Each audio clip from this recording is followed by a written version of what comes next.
Good evening, Utah fans. Welcome into the Larry Krystkowiak Coach's Show. We're live today from Coach's office. It's Monday night. It's the Coach's Show presented by Smith's. And for the next hour, we're going to talk Utah basketball, Pac-12 basketball, look back on the weekend, look ahead to this week, and just have a little fun tonight and wing it, as they like to say. Let's wing it. We're going to wing it tonight. If you want to reach the program, two ways you can do it. You can do it via tweet at ESPN 700Bill or text a question or comment to us, and we'll read them as we can at 877-353-0700. That's 877-353-0700. Coming up on the show tonight, we'll name our player of the week, our sub of the week. We'll look back on the Washington games, look ahead to the Colorado game. Only one game this week for Utah basketball. That's coming up on Sunday night as the Colorado Buffaloes late afternoon, evening.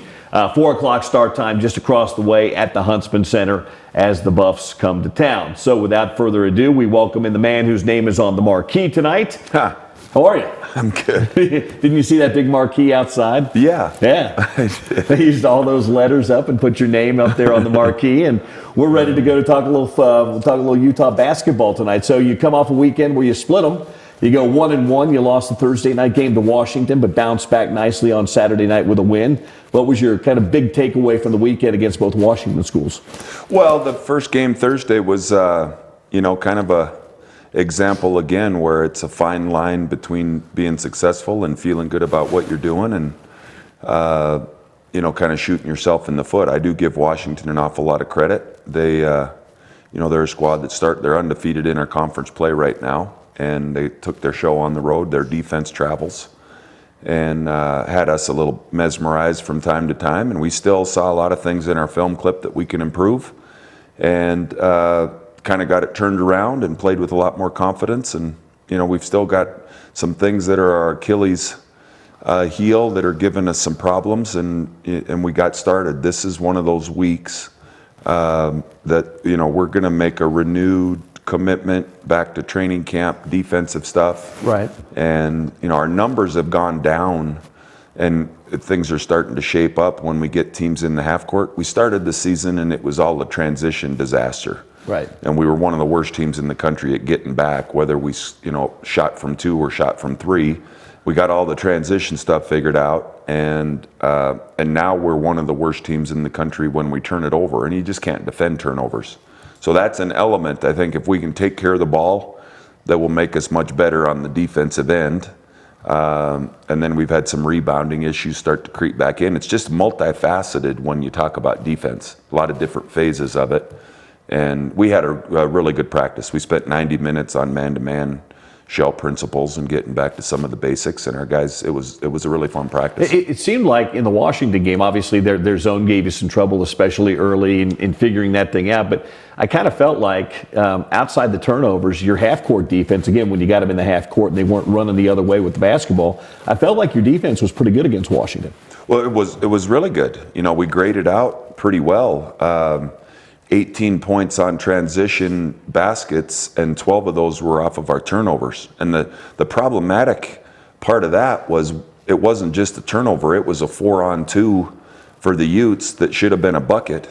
And we ended up throwing it to them, and the reason it was a 4-on-2 is they still had 3 guys back, and they just were kind of cherry picking, got our turnover and threw it in and dunked it. So those are impossible to defend. I think we're kind of on the cusp for figuring some things out, and we're asking some guys that aren't defensive minded. You got to be a two-way player. You can't play football. You can't go out and score points. You got to have both sides of the ball, and it was pretty clear today. And I think we're making progress. You come off a weekend where you split the first weekend too. You've seen 2 undefeated teams so far, and that Washington team is deep. They're a veteran team. They bring a ton of guys back. I don't know if it's too early to say, but they seem to be maybe the most complete team in the league when you talk about depth and experience and playing on both ends of the floor. Well, I know you're right with one thing. When you look at a roster of guys that just haven't seemed to go away, they're right. The same guys. And growing together. The thing that makes Washington unique, well, besides the zone, where they know what it is they're going to do. They let it be clear how you have to beat them. is on the offensive end. They truly have one of the best post players in our conference in Dickerson.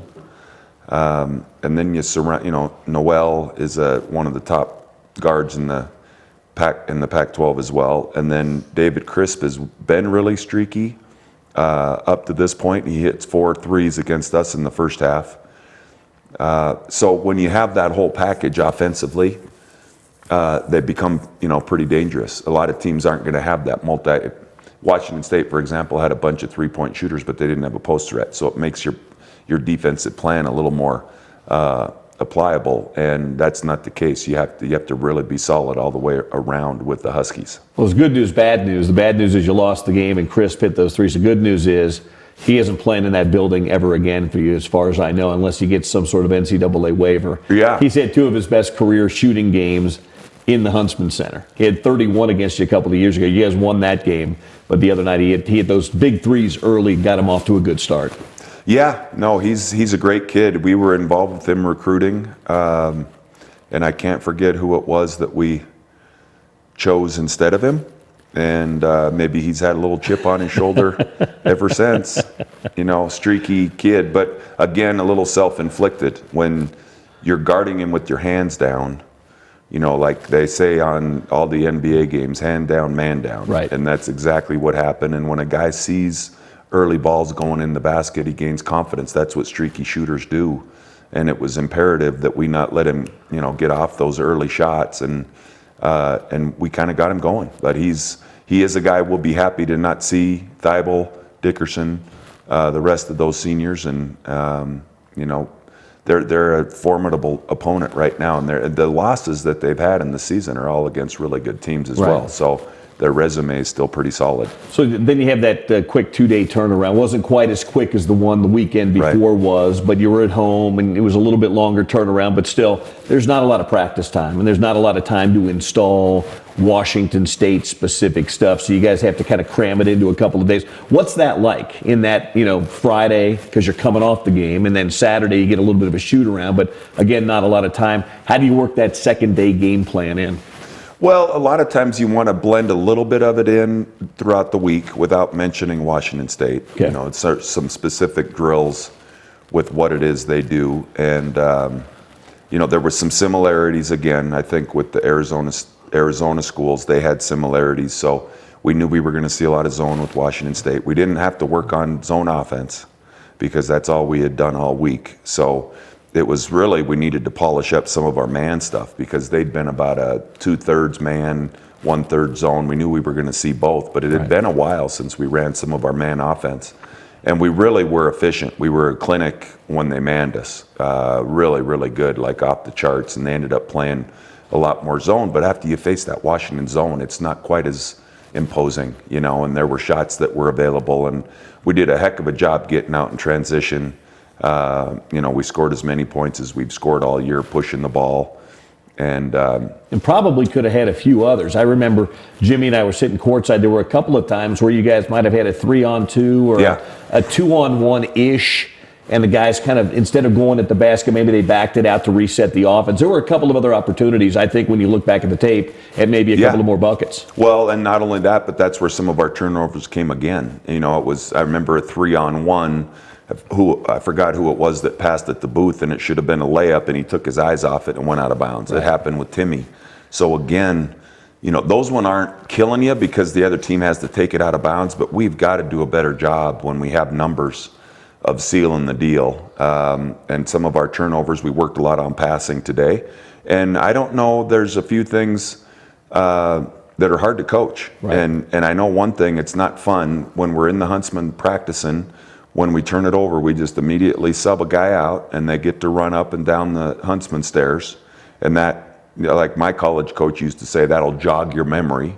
And it's just got to be more important, and if guys realize the value of that, and all our defensive stuff today was about getting a stop. And even when we were working on defensive drills, if a team turned it over, that wasn't a stop. A lot of times you think, oh, we got to stop. That's just bad offense. And we've got to start making progress to where we have good offense and good defense, and obviously in every possession, one of them's going to win.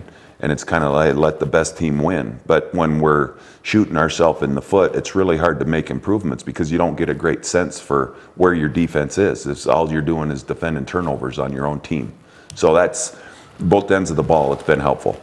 So Utah splits the weekend. They'll come back this week with a full week of practice, and then Colorado on Sunday. We'll talk some about that. When we come back on the other side of the coaches show, I want to talk to Larry a little bit about his freshmen and how they've come along. Might have been the best combination game for any of the freshmen together on Saturday. We'll talk a little bit about that. Just a reminder, our coaches show tonight presented by Smith's. Low prices and market fresh. It's also brought to you by our friends at the Pac-12 Networks. They cover the Conference of Champions like no other at the Pac-12 Networks, where champions play. We're live today from the basketball facility with the Huntsman name on it, the Utah basketball facility, and coach's office. We'll come back on the other side, talk a little more Utah basketball with you right here from Learfield.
Who knew that Parker Van Dyke had such hops? That's our play of the week, brought to you by our friends at Pepsi and Code Red Mountain Dew. That's how you do the do, Parker Van Dyke.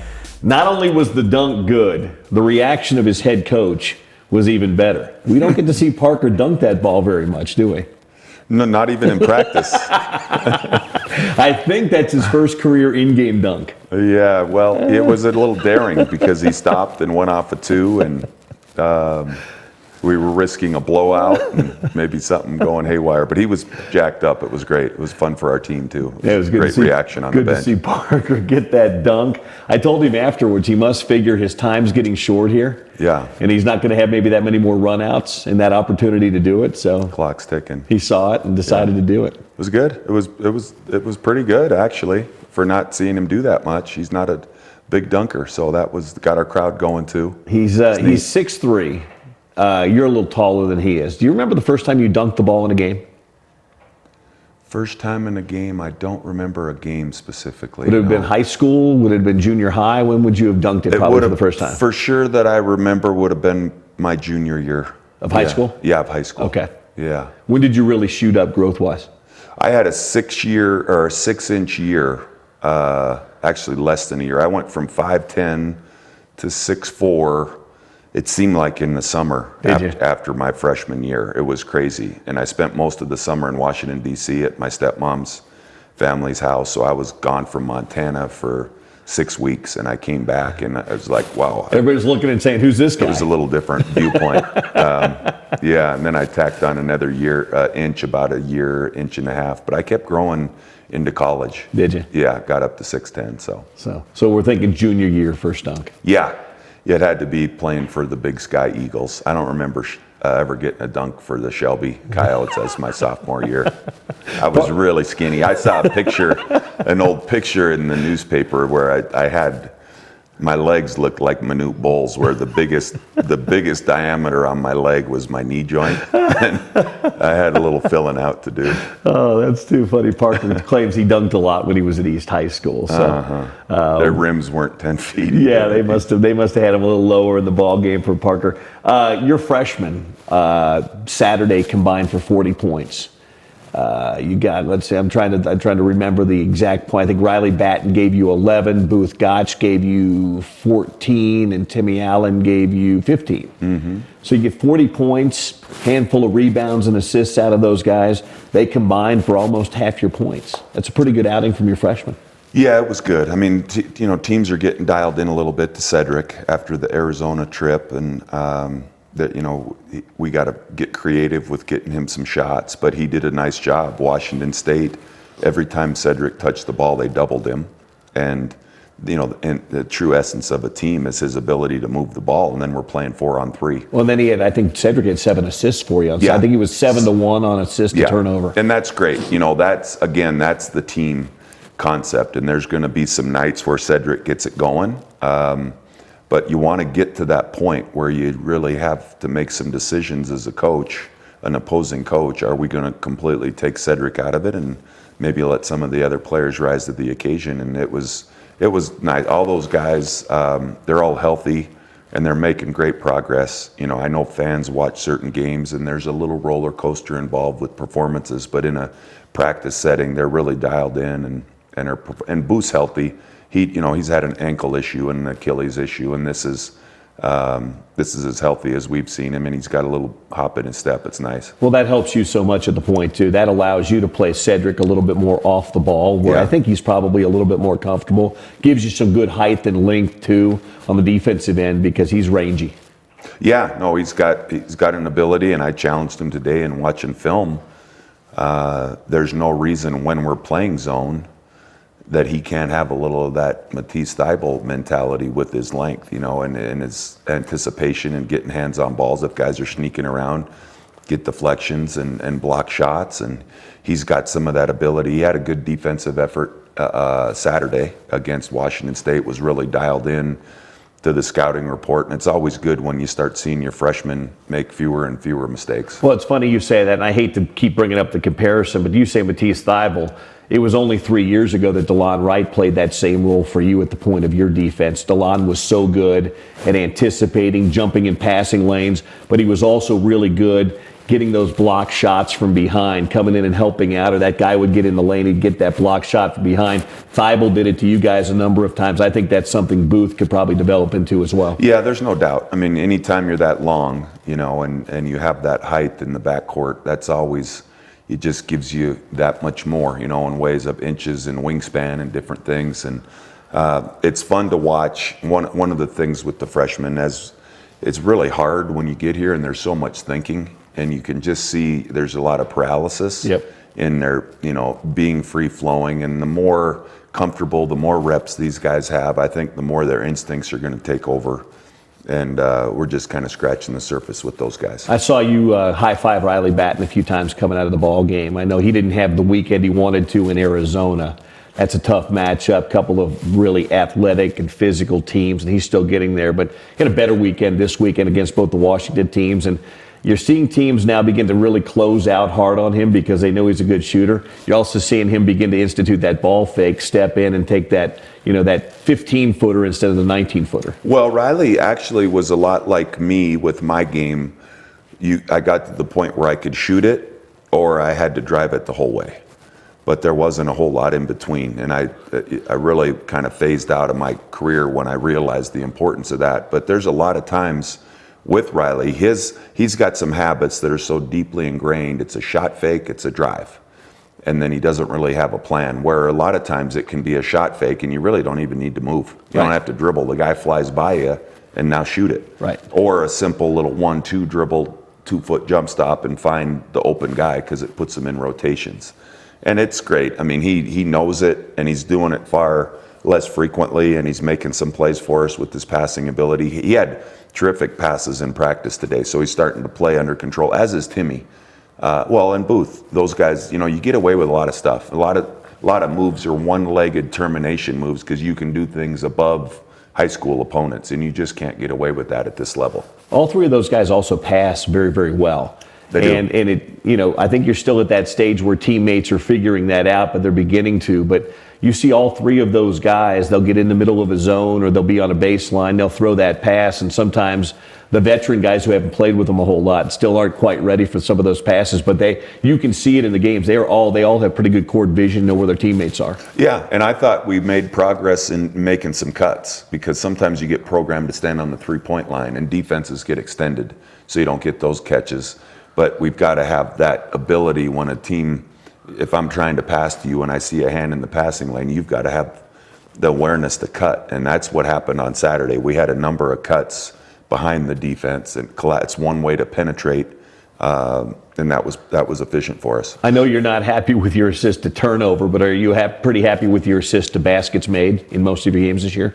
Yeah. I mean, even in the Washington game, 20 baskets and 16 of them were assisted, so we've never really expected one guy, and you're not going to typically have a low assist. The baskets you score against Washington are going to have to be assisted because you don't have a solo opportunity where you're going to go in and break a team down and shoot it without most likely having to pass it. Let's take a time out here on the Coaches Show. We'll come back, give our weekly awards. Who's our player of the week, our Subway Sub of the week as well. Just a reminder, Sunday is the only game this week. Colorado's in town at 4 o'clock Mountain Time, right across the way at the John M. Huntsman Center. Our show tonight being brought to you by our friends at Bud Light, the official sponsor of Utah Athletics, reminding you to enjoy responsibly. Back with more of the Coaches Show next, right here from Learfield.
There is your drive of the game, brought to you by Nissan. On the court, it's the job of the defense to protect the rim, and on the road, it's the job of the 2019 Nissan Rogue to help protect you. With advanced safety technologies, Nissan, a proud supporter of Utah and college athletics. Big dunk by Donnie Tillman, our drive of the week. We've got to get to our player of the week and our Subway sub of the week. Where do you want to start? Player of the week, we'll go with Timmy Allen. Timmy Allen had double figures in both games against Washington and against Washington State. And Timmy's one of those guys that's a little bit of a stat sheet filler. He'll get you some rebounds. I think he had 11. He had 11, which was a career Washington. high against Washington. Yeah. And he'll get you some assists too.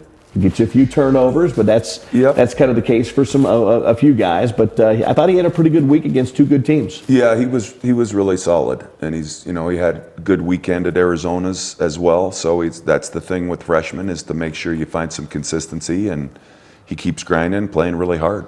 Where's he made a lot of progress, and where's he still got some progress to go?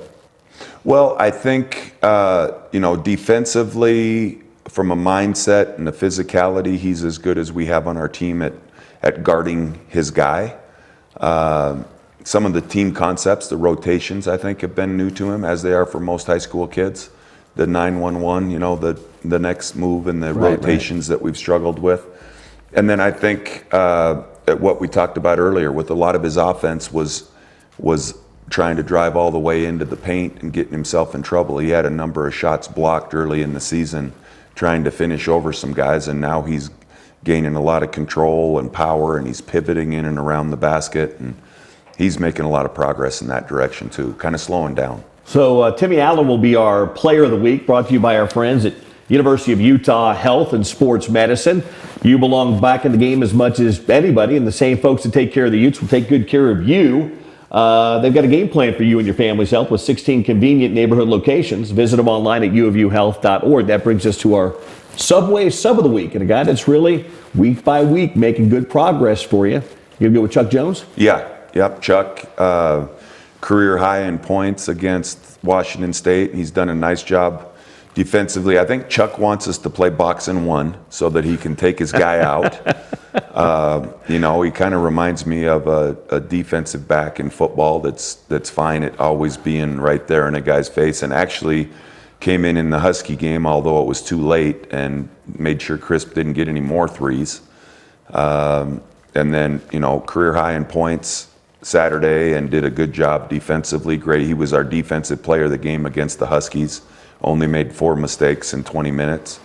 And like we've talked about with some of the JUCO guys, it's right after Christmas is when you need to start seeing something, and he's bringing a lot of effort, and he's staying engaged. He's a bulldog. There's something about sometimes those smaller guards. Brandon Taylor had some of that bulldog in him too. You could have put him on the 6'8" power forward or the 5'10" point guard. He didn't care. Chuck seems to have that same mentality Brandon had too. Yeah, it's a small breed dog that makes a lot of noise and doesn't realize it's not the size of that German Shepherd. Yeah. And that there is some junkyard dog in him, and as he gains some confidence, you can see it. He's not thinking as much, and he's going out. He's got a physical presence when he's on the ball, which we need to do a far better job of, and he's making some really good steps for us. Well, and you can see on the offensive end the last couple of weeks, he's seen that jump shot. A few of those shots fall, and that's a confidence builder early on. He was hesitant to take it. Now, even Washington and Washington State, he didn't hesitate nearly as much as he had earlier this year with those open looks. Yeah, and we need that, and that's the same. It's as important as it is for us to take good shots. It's also important that you don't pass up good shots. That puts too much heat on your defense. And Chuck hasn't dazzled anybody on the stat sheet. And what I think you saw is them maybe deciding not to guard him as closely, to lend a hand on some other guys. And when he gains the ability and the confidence to jump up and make that play, all that does is make our team better. Yeah, so Chuck Jones will be our Subway sub of the week. If you want a little something extra with your wrap, they've got it for you at Subway. Get a regular wrap, and for $1 more, get a 21-ounce drink at Subway, the official training restaurant of the Utes. We'll take another time out here on the Coaches Show. We'll come back. I asked Coach a week ago for an update on one of his players that has been injured and we haven't seen. I want to ask him about another one of his players when we come back that was a pretty highly touted recruit who's redshirting this year. We'll get the progress update on Nassim Gaskin and how he's looked in practice, and we'll talk a little bit about the Buffs. And, of course, we'll do our three-question, two-man weave before we get out of here as well. All coming up on the Coaches Show right here from Learfield.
There was some of that defense we were talking about. Booth Gotch getting out in the passing lane, a little 2-on-1 with he and Parker Van Dyke, and then Booth stuck with it, stuck it back in, got a bucket. Welcome back into the Coaches Show tonight, brought to you by our friends at the Pac-12 Networks. Set your team, set your sports, set your alerts.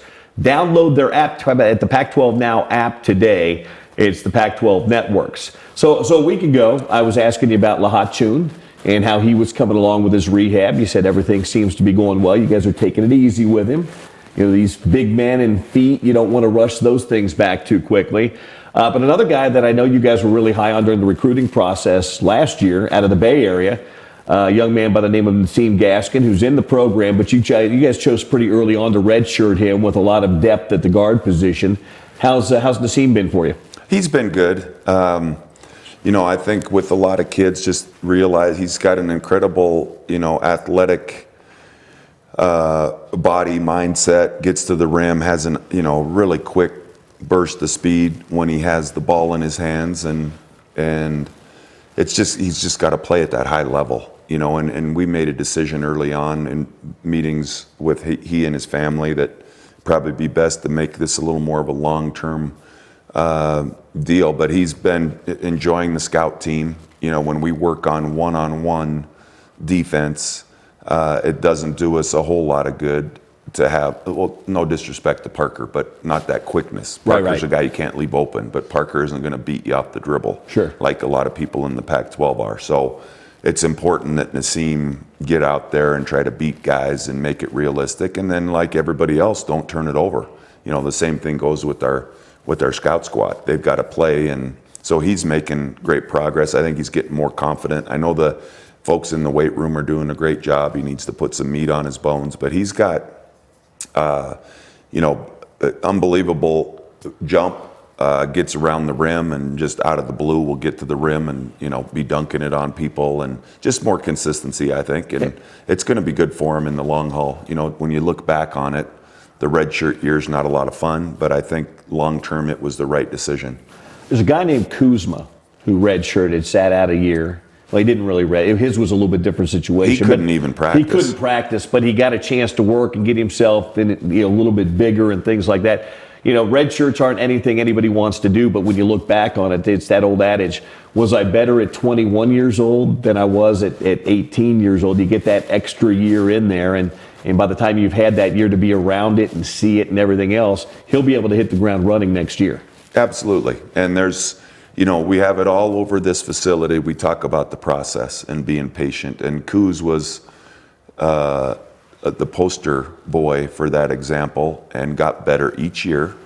Went from it was all academics his first year, the weight room, completely changed his body, and then had 3 years where, all of a sudden he's making strides and passed some guys in that spot, and continues to get better. Some guys trust that, and he was a guy that was in the gym early in the morning, 6 a.m. many mornings, and a lot of people talk about the good fortune and how lucky he is and all that, but he earned it, and I think that's a parallel with what a red shirt goes through. You just have a lot of guys want to have it happen instantly, and truly we need to take some, unless you're a special type of kid, you need to go back to the blueprint that we had back in the day when everybody went to college for 4 years.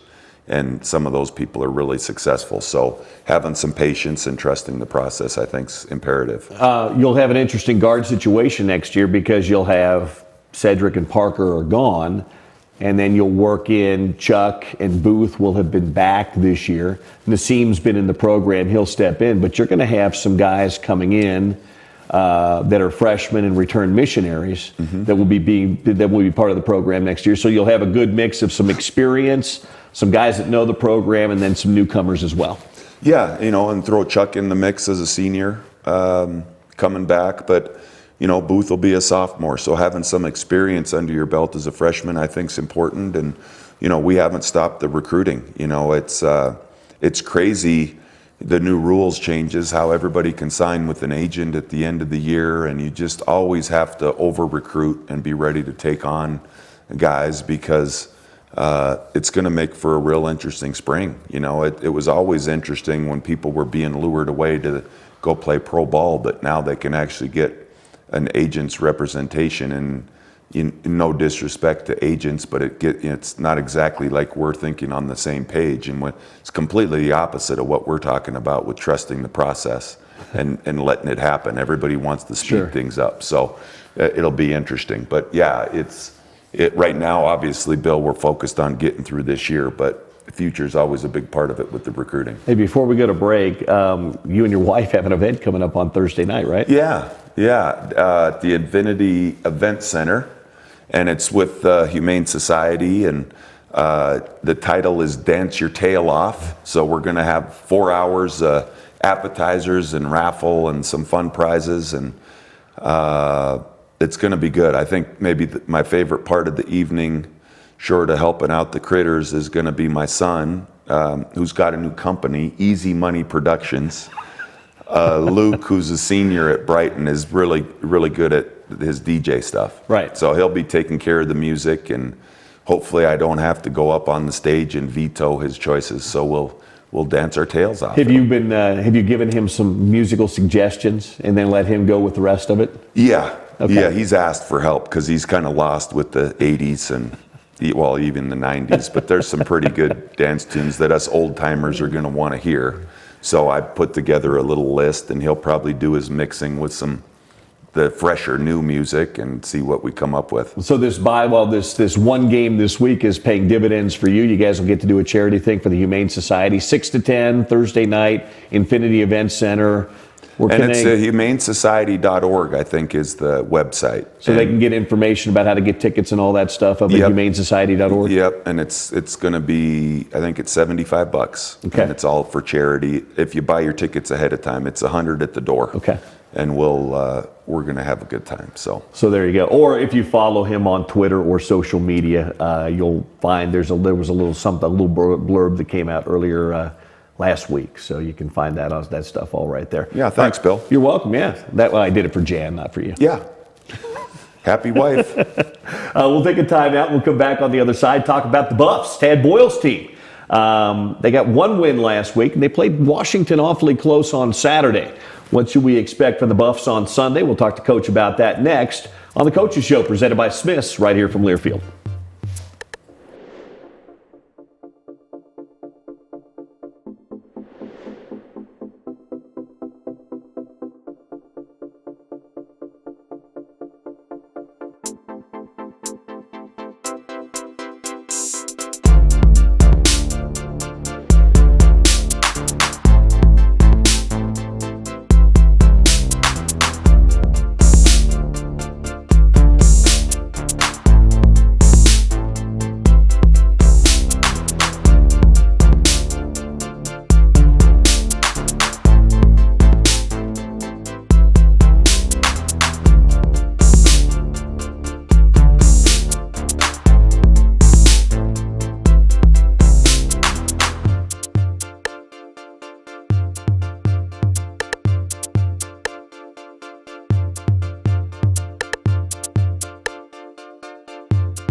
Sometimes you just need to see that ball go in the basket a few times. Charles Jones has begun to see that. Welcome back into the Coaches Show, presented as always by Smith's. Low prices and market fresh. Bill Riley and the coach with you here from high above the campus up in his office here tonight as we get ready for Colorado on Sunday. Only one game this week. That means a lot of practice time for you guys. Yeah, we're mixing in pretty good drill work like we talked about with defense. taking care of the ball, and you can get in some scrimmage environment so that it's conditioning for everybody and you don't get too rusty. And also you take a day or two off. We practiced, took Sunday off. We're going to practice Monday, Tuesday, take Wednesday off, and maybe go a little light Thursday, and then get back after it in the 2 days leading up to the game. Get ready for Colorado. They'll play just one game this week as well. Tad's team was pretty good in the non-conference, and they've struggled a little bit. They got that first win against Wazoo. What have you seen from them this year as you plugged it in and taken a look at them? Yeah, no, it's a lot like Tad's teams always are. They play really good defense. They're always a physical team. They're one of the top rebounding teams in our conference, and you just know you're always going to have to go toe-to-toe with them. It's a transition thing where they get out and run. We are the other team in our conference that play at elevation, and sometimes you get teams coming in here. I know I witnessed it with Washington State, where the elevation, everybody else is coming from sea level. You see some tongues hanging out, and in Boulder situation, it's real similar to here, actually a little bit higher. So you don't have that factor, and their players get up and down the floor. They're well conditioned and make you get after it and earn it. Their best player a year ago was a true freshman. McKinley Wright, point guard, was terrific, and he's been terrific again this year, though he did get hurt the other night in the first half of the game against Washington. I don't know if you've heard anything, but let's assume for a minute he's going to play. He's definitely the head of the snake for Colorado. He's a really good player, and plays the point, and is a larger kid, gets out and pushes it, is strong. He's always presented problems with us in transition, and he plays both sides of the ball. Really good defender, and I think a leader of their team. And as is the case with a lot of injuries, not a lot of information out there. Right. They always kind of keep it close to the vest. But he has had some shoulder issues, and it was an unfortunate, spooky watching his shoulder got tied up with Dickerson on Saturday. So you never wish those things on anybody, but we'll prepare for him all week as though he's going to be there, and see what happens. We probably won't find out until Saturday. Strength of their team, rebounding and playing a little bit defense. How did they shoot it this year?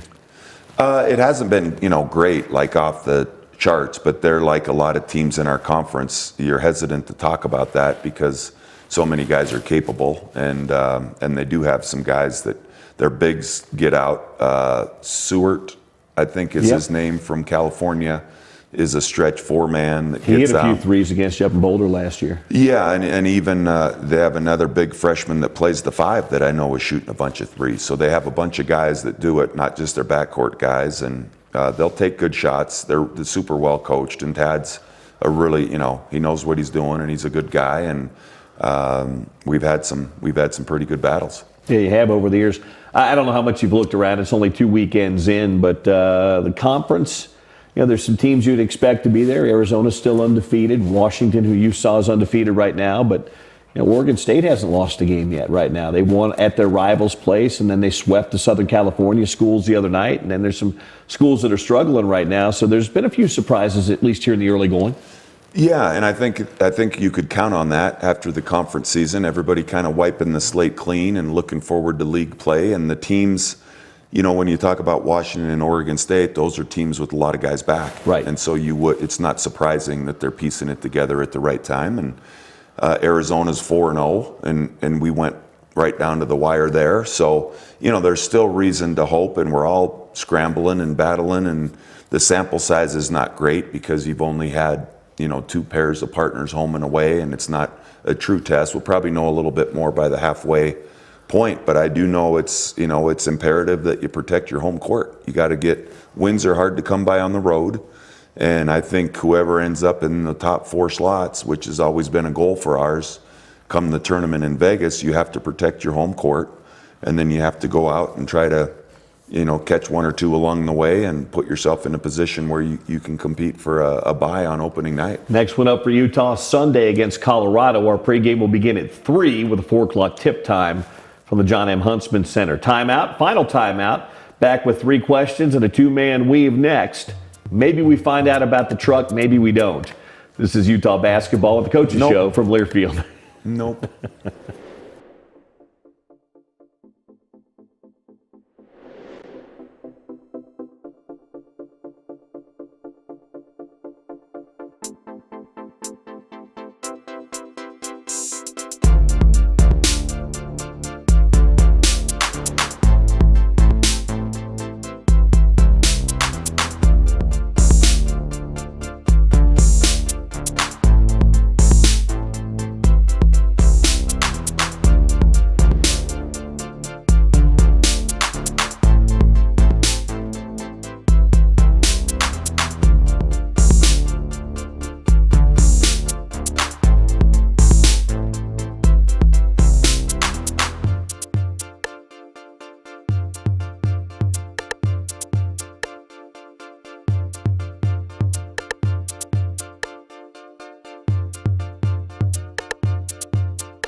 You have a number of those. Good passing big man as we welcome you back into the Coaches Show tonight. Time for our two-man, three-question weave.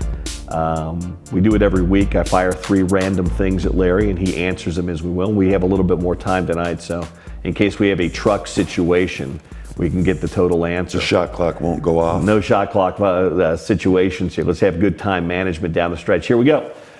When dessert comes rolling around, are you a cookie, pie, or cake guy?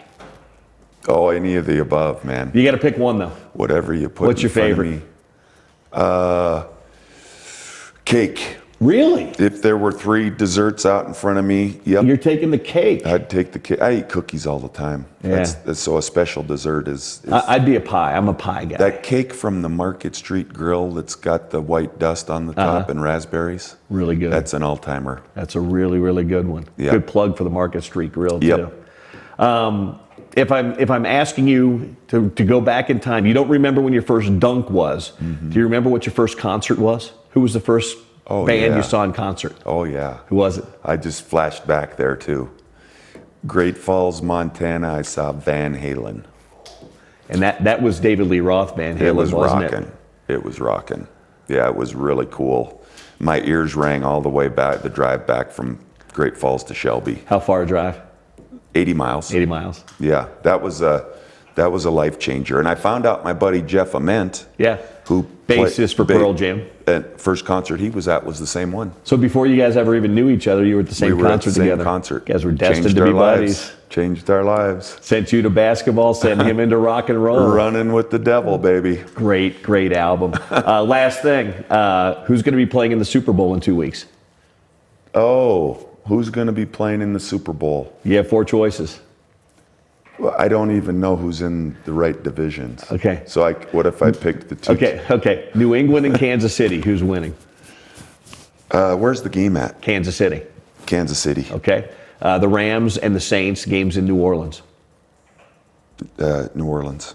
There we go. I had coffee with Drew Brees at the Starbucks in San Diego. He lives there in the off season. So he was there with this little boy and his dog. There you go. And that was destiny right there. So it's the Saints and the Chiefs. It'll be the Utes and the Buffs on Sunday. See you then. This is the Coaches Show presented by Smith's and right here from Learfield. He seems like a really good guy. Great guy.